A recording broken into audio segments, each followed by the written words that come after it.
जो नंबर 7 पर जो स्टेप्स था उसमें हम लोगों ने कम्प्लीटली जो है ये कवर कर लिया था कि प्रोकैरियोटिक सेल जो है उसमें ऑटोट्रॉपिक न्यूट्रिशन स्टार्ट हो गया था, उसने ऑक्सीजन रिलीज भी कर दिया था और एटमॉस्फेयर अब जो है रिड्यूसिंग से ऑक्सीडाइजिंग हो गया था। इस वीडियो में हम लोग बात करेंगे और वो है स्टेप नंबर 8। तो स्टेप नंबर 8 में क्या हुआ, ओरिजिन ऑफ यूकैरियोटिक प्रोटिस्टन, तो किस तरह से प्रोकैरियोट से यूकैरियोट का फॉर्मेशन कैसे हुआ, इसके लिए जो है वो 3 थियरी दी गई, 3 हाइपोथेसिस दी गई। इसमें पहली हाइपोथेसिस है इवोल्यूशनरी थियरी, जिसमें ये बताया गया कि जो यूकैरियोटिक सेल जो है वो प्रोकैरियोटिक सेल से ओरिजिनेटेड हुई। इसके लिए उसमें जेनिक चेंजेस हुआ, डीएनए में चेंजेस हुआ और इस तरह से डी डिफ्रेंशिएशन प्रोसेस हुआ सेल के अंदर, जिससे कि सेल जो है वो यूकैरियोटिक सेल में क्या हो गई, कन्वर्ट हो गई।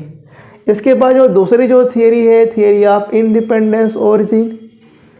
तो जो थियरी ऑफ इंडिपेंडेंस ओरिजिन है वो इस बात को फोकस करती है कि प्रोकैरियोट और यूकैरियोट जो है वो साइमल्टेनियसली और फ्रीली जो है वो ओरिजिनेट हुए एक ही साथ। और लास्ट थियरी है जो कि मोस्ट एक्सेप्टेबल थियरी है वो सिम्बायोटिक थियरी है, और इस थियरी के अकॉर्डिंग जो यूकैरियोटिक जो सेल है, प्रोटिस्टा है, form from the symbiotic association of many prokaryotic cell. तो जो 2 या 2 से अधिक प्रोकैरियोटिक सेल में इस तरह का सिस्टम जनरेट हो गया कि वो आपस में एक दूसरे को हेल्प करना शुरू कर दी, और इस तरह से 2 प्रोकैरियोटिक सेल जो है सिम्बायोटिक एसोसिएशन करके जो है वो यूकैरियोटिक सेल का जो है वो फॉर्मेशन की। और इसके सपोर्ट में जो है वो एक एग्जाम्पल यहाँ पर दिया जाता है कि माइटोकॉन्ड्रिया और क्लोरोप्लास्ट में जो उनका खुद का डीएनए होता है, और इसकी वजह से उसमें जो है वो खुद की जो है मशीनरी होती है, प्रोटीन सिंथेसिस की मशीनरी होती है, जो कि ठीक उसी तरह की है जैसा कि प्रोकैरियोटिक सेल की होती है। तो प्रोकैरियोटिक जो सेल है इसका कंपेयर जो है यूकैरियोटिक प्रोटिस्ट माइटोकॉन्ड्रिया और क्लोरोप्लास्ट से की गई है। इसी वजह से ये जो थियरी है यह ज़्यादा मोस्ट एक्सेप्टेबल है। तो सिम्बायोटिक थियरी के अकॉर्डिंग यूकैरियोटिक सेल का जो फॉर्मेशन हुआ है वो सिम्बायोटिक एसोसिएशन बिटवीन द 2 और मोर प्रोकैरियोटिक सेल से हुआ है। ओवरऑल पूरा अगर समराइज की अगर बात करें, पहले सब एटॉमिक फॉर्म और सब एटॉमिक फॉर्म से एटॉमिक फॉर्म हुआ है, एटॉमिक फॉर्म के बाद जो है वो मॉलिक्यूलर फॉर्म आए, मॉलिक्यूलर फॉर्म से सिंपल ऑर्गेनिक मॉलिक्यूल बने, सिंपल ऑर्गेनिक मॉलिक्यूल बने। यहाँ पर molecular form inorganic molecule, inorganic molecules, inorganic molecule से जो है वो सिंपल ऑर्गेनिक मॉलिक्यूल, और सिंपल ऑर्गेनिक मॉलिक्यूल से जो है पॉलीमराइजेशन से कॉम्प्लेक्स ऑर्गेनिक मॉलिक्यूल बने, complex organic molecules. Complex molecule जो है वो उससे जो है किसका फॉर्मेशन हुआ, कोलाइड का फॉर्मेशन हुआ, कोलाइड पार्टिकल बने,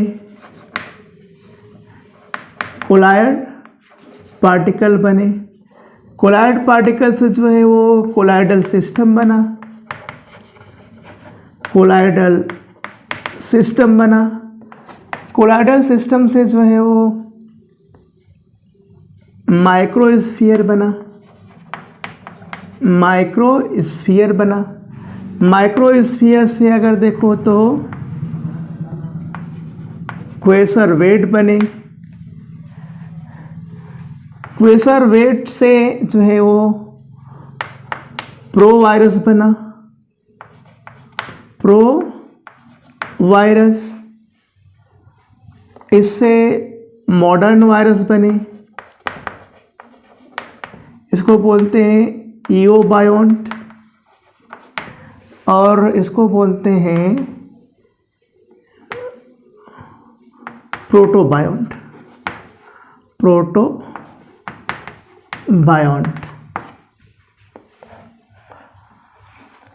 अब इससे जो है वो प्रोकैरियोटिक सेल बनी। प्रोकैरियोटिक सेल का फॉर्मेशन हुआ। प्रोकैरियोटिक सेल में जो है वो कीमो हेट्रोट्रॉप नेचर की थी। Chemo heterotrophic in nature. और इससे क्या हुआ कि कीमो ऑटोट्रॉप बैक्टीरिया ग्रो किए। कीमो ऑटोट्रॉफिक बैक्टीरिया बने, जिन्होंने फोटोसिंथेसिस करा और बट ऑक्सीजन नॉट रिलीज। तो एनॉक्सीजेनिक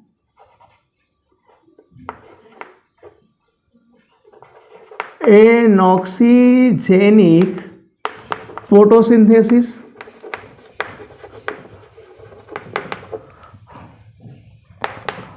अब इसमें क्या हुआ कि चेंजेस हुआ, तो ए आए, फोटो ऑटोट्रॉप आए, फोटो ऑटोट्रॉप बने।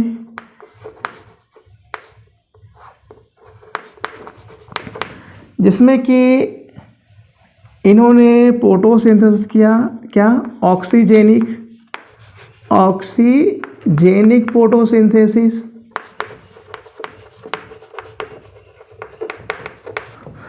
ऑक्सीजेनिक फोटोसिंथेसिस करने की वजह से लार्ज अमाउंट में ऑक्सीजन रिलीज हो गई। Oxygen release and reducing atmosphere जो वो चेंज हो गया, changed into oxidizing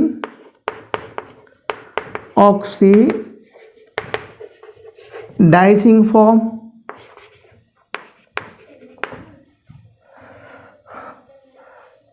और फोटो ऑटोट्रॉप के फॉर्म में जो है वो बीजीए ब्लू ग्रीन एल्गी बने।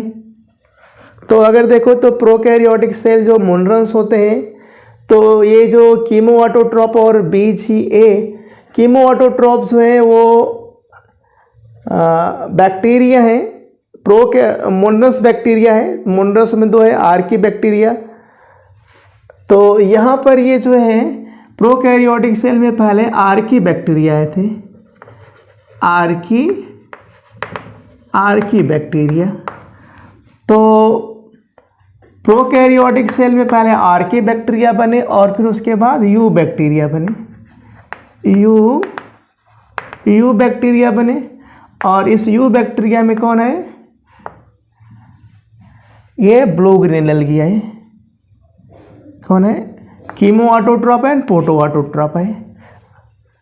तो इस तरह से आर्की बैक्टीरिया और बीच में बैक्टीरिया है। तो यहाँ से प्रोकैरियोटिक सेल में Archie bacteria and you bacteria, इसमें कि यू बैक्टीरिया में अगर देखो तो सबसे कम्प्लेक्स फॉर्म जो है वो ब्लू ग्रीन एल्गी का है। तो इस तरह से ब्लू ग्रीन एल्गी बने। और ये वायरसेस जो है वो क्या है, न्यूक्लियोप्रोटीन है, ये समझ लेना, न्यूक्लियोप्रोटीन। तो प्रो वायरस और वायरस ए न्यूक्लियोप्रोटीन है। अब अगर ब्लू ग्रीन एल्गी की बात करें तो यहाँ से दो फॉर्म शुरू हो गया, क्लोरोफिलस फॉर्म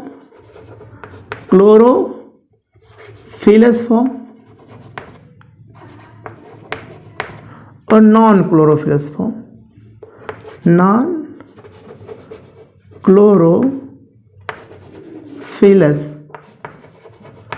तो क्लोरोफिलस फॉर्म जो है वो क्लोरोफिल कंटेन करने वाले थे, तो इसमें यूनिसेल एल्गी आए और इसमें जो है वो क्या है, फंगी आए। तो इसमें यूनिसेलुलर और मल्टीसेलुलर सभी जो फंगी है इसी में आई, और एल्गी के बाद यहाँ पर यूनिसेलुलर एल्गी है। पहले यूनिसेलुलर एल्गी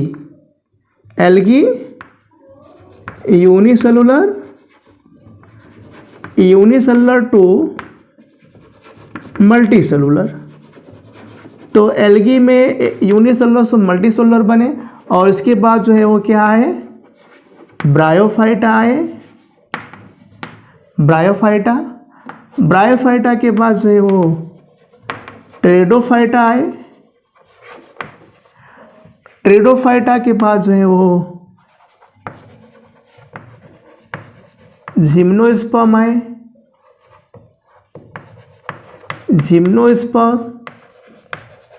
और जिम्नोस्पर्म के बाद जो आए वो एंजियोस्पर्म आए।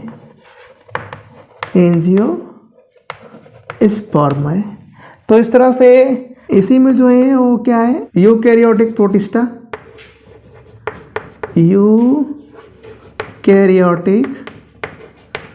प्रोटिस्टा बने। और यूकैरियोटिक प्रोटिस्टा में जो है इसमें कुछ एल्गी का भी फॉर्म आता है, प्रोटिस्टन एल्गी, प्रोटिस्टन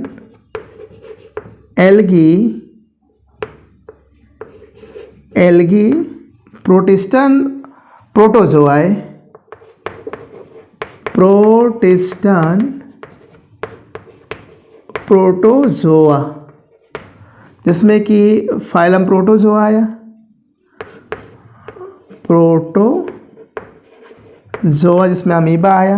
अगर यहाँ से अगर बात करें तो उसके बाद एनिमल में आए पोरीफेरा, उसके बाद आए सिलेटरेट्स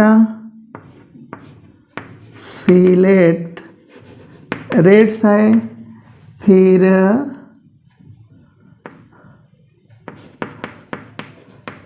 टीनोफोरा आए। टीनोफोरा के बाद जो है प्लेटीहेल्मिन्थीस,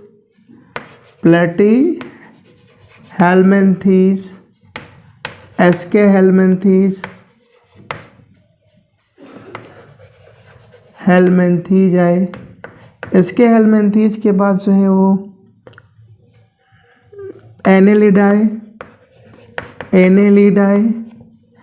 एनेलिडा, उसके बाद जो है आर्थ्रोपोडा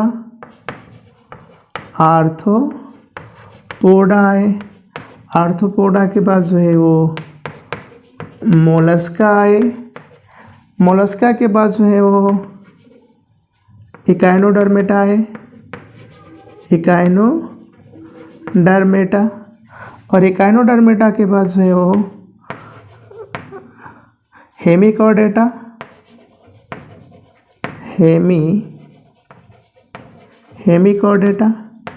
हेमिकॉर्डेटा के बाद जो है वो कॉर्डेटा आए।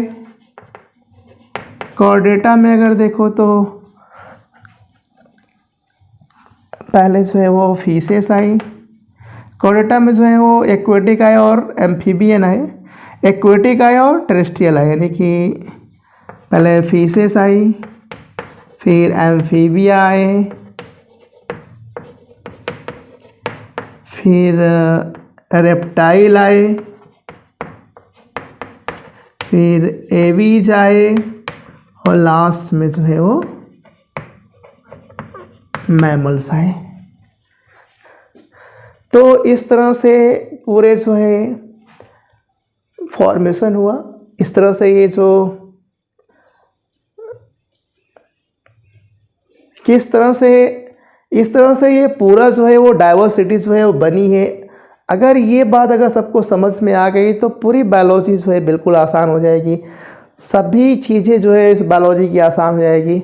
इसलिए इस पॉइंट में अगर किसी बच्चे को अगर कोई डिस्टरबेंस है तो कमेंट के थ्रू जो है वो पूछ सकता है, उसके हर एक क्वेश्चन को अच्छे से वीडियो बना करके, इस पर डिटेल वीडियो बना करके जो है हम उसके कन्फ्यूज़न को दूर करने की कोशिश करेंगे। इस तरह से ये जो ओपेरिन का जो थियरी है और उसके बाद लाइव डाइवर्सिटी है, आगे के जो एवोल्यूशन के आगे के चैप्टर में हम बात करेंगे एविडेंसेस ऑफ एवोल्यूशन। आज की वीडियो में इतना ही, मिलते हैं नेक्स्ट वीडियो के साथ। जाते जाते जेंटली रिक्वेस्ट है कि जो लोग मेरे चैनल पर पहली बार आए हैं वो चैनल को सब्सक्राइब कर ले, लाइक करें, कमेंट करें और वीडियो को पूरा देखें, अंत तक देखें, तभी जा कर के सभी कंसेप्ट क्लियर हो पाएंगे। अगर वीडियो को जो आप लोग जो है स्किप करके देखेंगे तो कुछ नहीं समझ में आएगा। अब इसी के साथ ये वीडियो जो है आज का यहाँ पर समाप्त करते हैं। Thank you.